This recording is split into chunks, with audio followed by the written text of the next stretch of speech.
Hi there, I'm Angus Wright, and I also go by Angus By Design. And this is another day in a personal practice that I call my Satsang for One, where I listen to an episode of the Ram Dass Be Here Now podcast. I journal about it, I write some quotes down in a physical journal, and I pull an animal oracle card in order to cultivate mindfulness and for reflection. I do all this as part of my personal wellness recovery action planning and my daily maintenance, um, which also just helps my own wellness and maintaining a healthy status. So today's episode was called Entering the One. And the first quote is around practice makes perfect. My basic method is Guru Kripa, or grace of the Guru. I play games with my Guru. He and I sort of play hide and seek all the time. He keeps coming to me as people. I think I'm meeting you, but I realize you are Maharaji in drag, coming to test me about my practice. My practice is a weave of life, Ram Dass. And the next one is after Maharaji. So Maharaji died in 1973, and he was the most important thing in my life. He had opened my heart, touched me with unconditional love. It was amazing, the sequence I went through, Ram Dass. And the third quote is called Entering the One. Dualistic practices are practices of purification. They are practices that lighten a lot of things, extricating you from certain planes that you were deeply stuck in, right? And he's kind of referring to like rumination, right? Uh,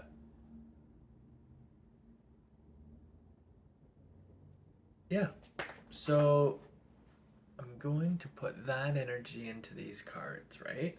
Sort of reflecting on the idea that it was just the action between Maharaji and Ram Dass, right? At that time, he was just Richard, um, as he was on his own journey of seeking, right? Seeking knowledge, seeking understanding. Um, and it was sort of this act of unconditional love that kind of sparked Ram Dass's interest. And so the idea of that sort of devotion, that method, the model of practicing meditation and devotion, um,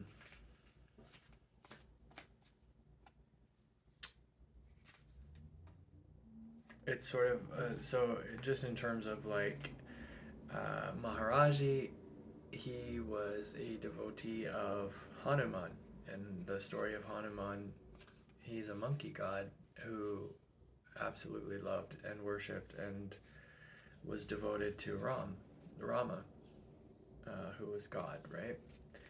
And and then sort of speaking about the games that he plays with his guru. So, that sort of speaks to those life challenges that come up where it kind of tests your values and principles.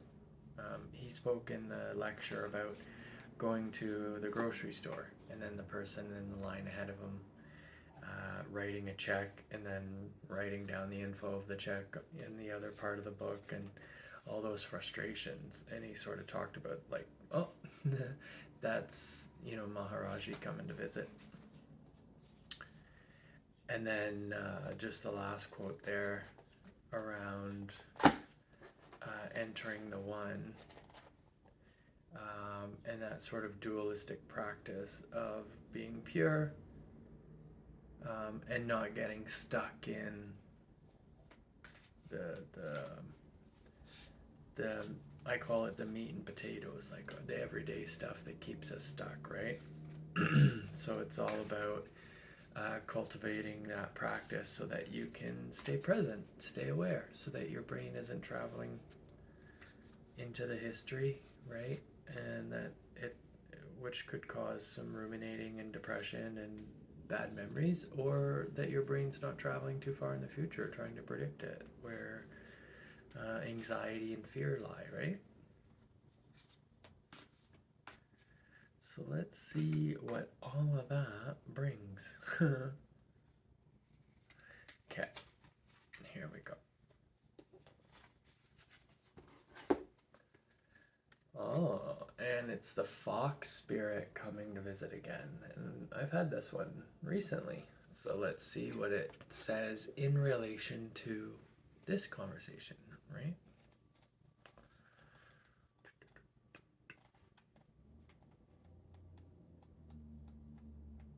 Okay, so fox spirit, think on your feet. The oracle message: be alert now, for fox spirit has appeared and you were meant to move swiftly.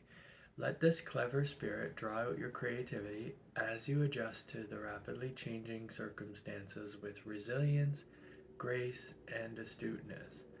Fox Spirit helps you to think on your feet, using your best judgment and wits to help you slip into a more advantageous situation. Now is not a time to hesitate, but a time for swift action of the mind. A time to think outside the box and notice the many ways in which you might make a move, aware of your surroundings, and always clear on what you deserve and wish to co create. Trust that your cleverness, guided by Fox Spirit, will serve you well. The protection message here: are you camouflaging yourself to avoid intimacy? Perhaps you're being too clever for your own good and playing games to protect yourself. Being dishonest with yourself or others can become isolating and create obstacles for true connection. Fox Spirit calls you to be attuned to what is happening within you and around you so that your quick thinking and creativity can lead you to better relationships and situations. You are called to use your Fox Spirit beneficially rather than in ways to keep you from experiencing what you want. Or perhaps right now you're realizing that a situation is trickier than it appears on the surface, and you are afraid to make a move in case it turns out to be a mistake. Fox Spirit is here to remind you that when you are in alignment with the Great Spirit, the answers and solutions can come quickly and you can trust them. Don't overthink a situation in order to avoid the challenge of facing a difficult truth. Fox Spirit's creative nature will always be there to guide you and help you move quickly into better circumstances.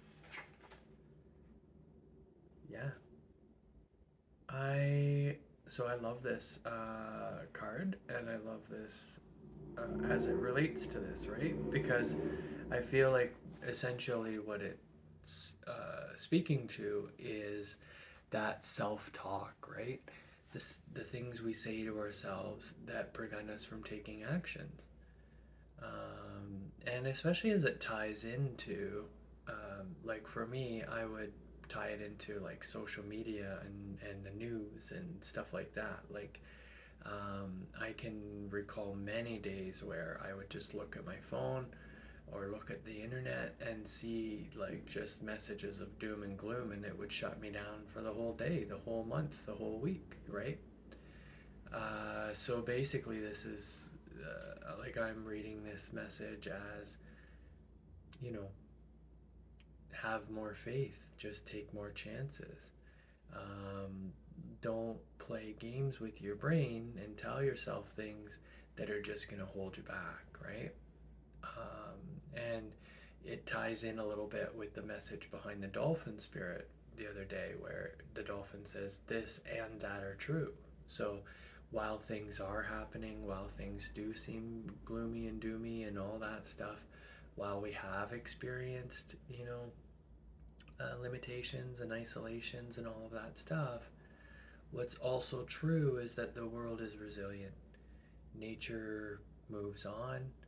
Our path is our path, and we just happen to be here at this time right now, right? So, by being able to stay more present and develop a practice, whatever that looks like, Fox Spirit is just that reminder that just think on your feet. Like, don't overthink it. Don't go too far ahead. Don't, the biggest obstacle for me sometimes is just setting my own expectations, right? Because when those expectations, whether they're realistic or optimistic, when they don't get met, that leads to disappointments, right? And then it leads to that cycle of like, oh, I knew this is how it all goes, and da da da da da. So with Fox Spirit and thinking on my feet, it's more like keeping an open awareness, an open mind to the challenges that come as they come. Because in reality, for me anyway, challenges come every day, right? And I'm 46 years old now. So I've had many challenges come and go, right? I'm right here, right now. So taking a little bit of confidence, trusting a little bit in my ability, the message of thinking on my feet, and playing games with a guru, right? Playing games with finding me or my beliefs or my values, my ethics in other people and situations is a great way of meditating and being mindful and cultivating mindfulness. So I'm going to take that with me. Namaste.